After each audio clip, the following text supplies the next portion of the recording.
बिस्मिल्लाहिर्रहमानिर्रहीम। Welcome to theatre of education. I am Syed Abdul Mohit Shah.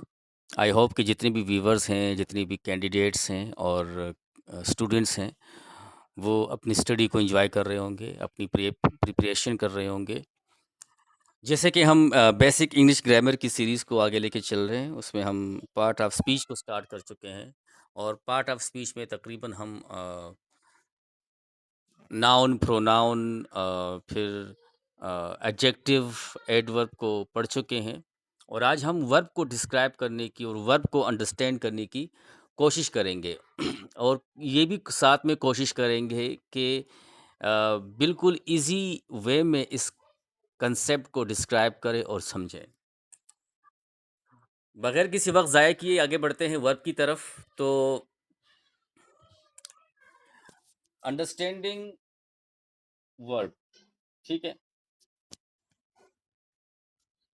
Action VS state. अच्छा जी, थोड़ा सा मैं आप लोगों को ये समझा देता हूँ कि पहली बात तो ये है कि वर्ब एक ऐसा वर्ड है जिसके बगैर कोई भी सेंटेंस बन ही नहीं सकता, ठीक है।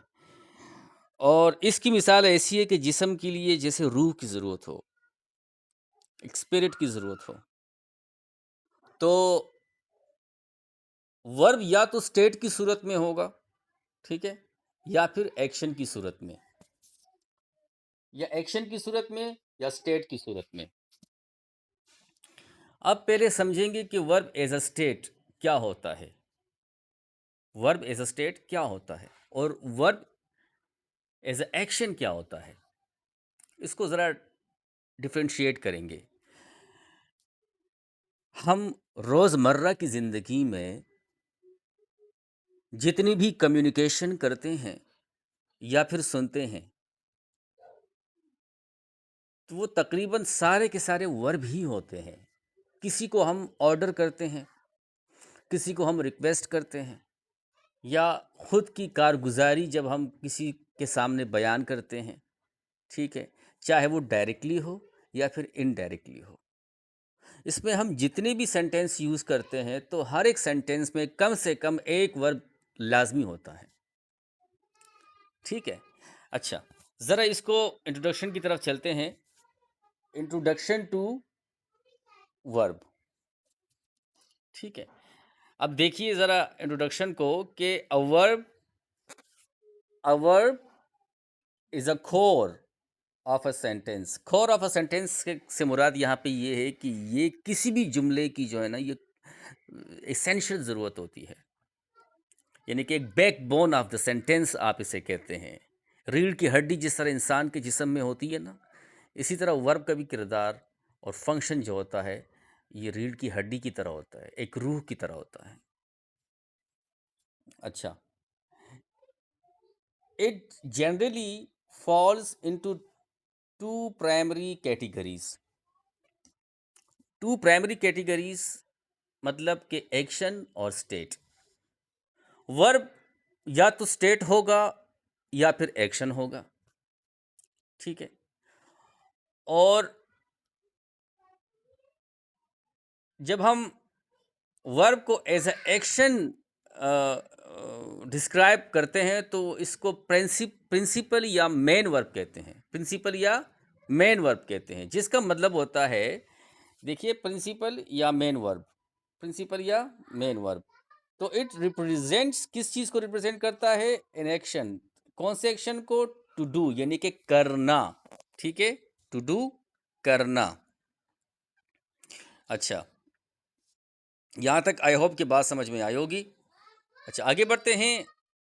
फिर दूसरी टाइप है वर्ब की, स्टेट ऑफ बीइंग, यानी कि जब अकॉर्डिंग टू डेफिनीशन।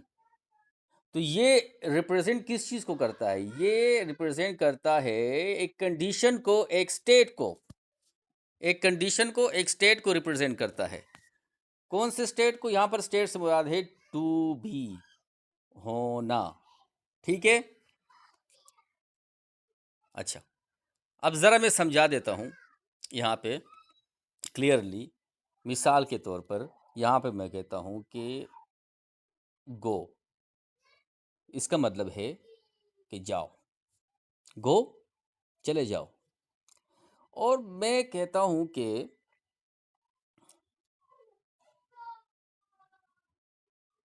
एम, ठीक है, तो सॉरी, कहता हूं मैं कि एम, तो एम से यहां पे क्या मुराद है? हूं, ठीक है, या फिर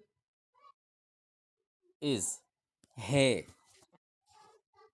तो ये जो मैंने लिखे गो, एम, इज, ये तीनों के तीनों वर्ब हैं, लेकिन इसमें गो वो है टू डू, यानी कि एक्शन वर्ब है, और फिर एम, हूं, इज, है, ये एक्शन वर्ब तो नहीं है, लेकिन ये स्टेट वर्ब है लेकिन स्टेट वर्ब है। और ये क्या करता है कि किसी सब्जेक्ट की कंडीशन को और या स्टेट को डिस्क्राइब करता है कि सब्जेक्ट जो है वो किस कंडीशन में या किस स्टेट में है, ठीक है। अच्छा, ज़रा इसका कंपैरिजन कर लेते हैं, डिफरेंशिएट कर लेते हैं। Action verb VS state verb, ठीक है, action verb VS state verb. अच्छा, अब देखिए यहाँ पे है कि वर्ब्स फंक्शन बाय ईदर या either describing an action perform bye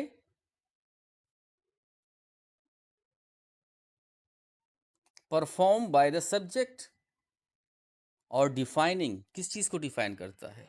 किसी सब्जेक्ट के ज़रिए जो वर्ड परफॉर्म होता है, ठीक है, या डिफाइन होता है, या किसी सब्जेक्ट की स्टेट के बारे में बताया जाता है, तो वो वर्ब कहलाता है, सब्जेक्ट स्टेट्स के बारे में।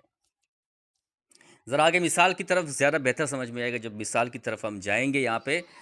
अच्छा, फॉर एग्जाम्पल एक्शन वर्ब कौन से, ये देखिए, एक्शन वर्ब की जब हम बात करते हैं एज एग्जाम्पल के तौर पे कि she was reading a book, she was reading a book. अब इस जुमले में देखें, इन दिस सेंटेंस, इस जुमले में अगर आप देखेंगे, ये है यहाँ पे हमारे पास रीडिंग। जब रीडिंग की बात आती है तो इसका मतलब है कि रीडिंग जो है वो इज द एक्शन, एक एक्शन है, परफॉर्म, जो परफॉर्म होता है किससे? किसी भी सब्जेक्ट से, ठीक है। तो ये हमारे पास आ गया एक्शन वर्ब, जिसको मेन या प्रिंसिपल वर्ब भी कहते हैं, या जनरली तो मेन वर्ब या प्रिंसिपल वर्ब भी कहते हैं, ठीक है। और जब हम इस डेफिनेशन की बात करते हैं तो डेफिनेशन में फिर एक्शन एंड स्टेट आता है। एक्शन का मतलब टू डू और स्टेट का मतलब टू बी वर्ब जब हम कहते हैं ना। अच्छा, अब आते हैं state of being verb example. Be verb कौन सा है यहाँ पे? State of being verb example. अच्छा, यहाँ पे ज़रा देख लीजिए कि was she was a writer, she was a writer. तो यहाँ पे जो वाज की हम बात करते हैं, अब देखिए यहाँ पे कोई एक्शन तो नहीं हो रहा है ना, एक्शन यहाँ पे नहीं हो रहा है, लेकिन यहाँ पे वर्ब यूज हुआ है, वॉज।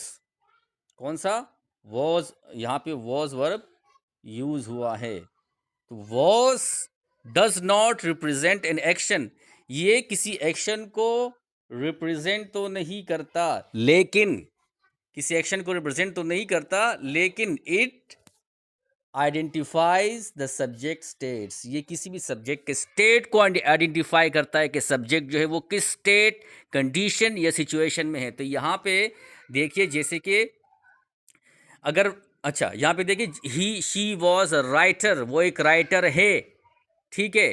तो वॉज ने एक सब्जेक्ट के कंडीशन को या स्टेट को रिप्रेजेंट किया, यहाँ पर एक्शन नहीं हुआ, कोई एक्शन नहीं किया, ठीक है। तो वॉज यहाँ पे बतौर मेन वर्ब, बतौर प्रिंसिपल वर्ब अपना रोल प्ले कर रहा है। और एक बात याद रखिए मेरी, कि जब भी किसी सेंटेंस में एक्शन वर्ब या प्रिंसिपल वर्ब, मेन वर्ब नहीं होता, एक्शन वर्ब जब नहीं होता, तो फिर जिसको हम was, is, am, are verb कहते हैं, ठीक है, उसकी जगह ये वाला वर्ब मौजूद होता है, जिसे हम ऑक्सिलरी या हेल्पिंग वर्ब कहते हैं, ठीक है। तो उस वक्त ये बतौर प्रिंसिपल वर्ब, बतौर मेन वर्ब अपना रोल प्ले करता है। इसी को हम फिर प्रिंसिपल वर्ब या मेन वर्ब कहेंगे, जब जहाँ पर एक एक्शन वर्ब नहीं होगा। अदरवाइज जब एक्शन वर्ब भी हो और हेल्पिंग वर्ब भी हो तो फिर ये अपना हेल्पिंग वर्ब ही कहलाएगा, ये प्रिंसिपल वर्ब या मेन वर्ब नहीं होगा उस वक्त। जैसे कि he is writing a letter, तो ही इज़, तो इज़ यहाँ पे बतौर हेल्पिंग वर्ब, ऑक्सिलरी वर्ब अपना रोल प्ले कर रहा है, और मेन वर्ब जो है वो क्या है, राइटिंग है। ठीक है, बात समझ में आ रही है? अच्छा, आई थिंक यहाँ तक बात समझ में आई होगी।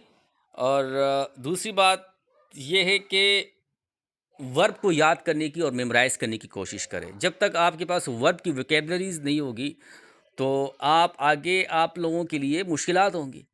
वर्ब बहुत ज़रूरी है, ठीक है?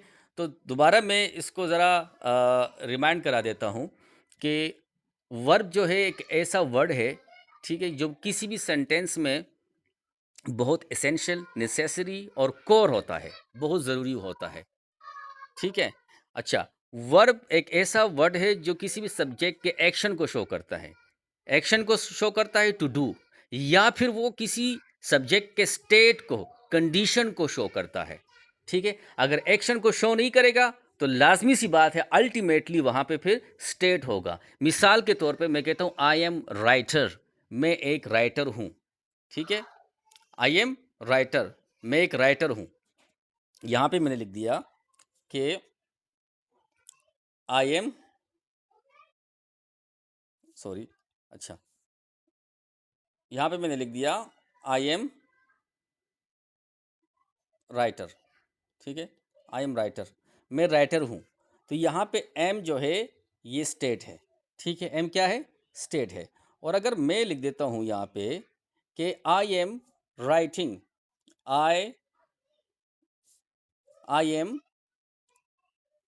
राइटिंग, तो आई एम राइटिंग का मतलब यहाँ पे ये हुआ कि मैं लिख रहा हूँ, ठीक है? आई एम राइटिंग, मैं लिख रहा हूँ। तो यहाँ पे एक्शन हो रहा है, तो ये हमारे पास एक्शन वर्ब ये आ गया, ये मेन वर्ब है, और यहाँ पे इसका रोल अभी जो है एम का, ये हेल्पिंग वर्ब का है। अगर यहाँ पे सिर्फ आई एम राइटर होता तो फिर एम ही हमारा मेन वर्ब होता, प्रिंसिपल वर्ब होता। आई थिंक यहाँ तक बात समझ में आई होगी। इंशाल्लाह नेक्स्ट वीडियो में हम the be verb, state verb को मज़ीद डिफ़ाइन करने की कोशिश करेंगे, ठीक है? Thank you so much for watching. अल्लाह हाफिज़।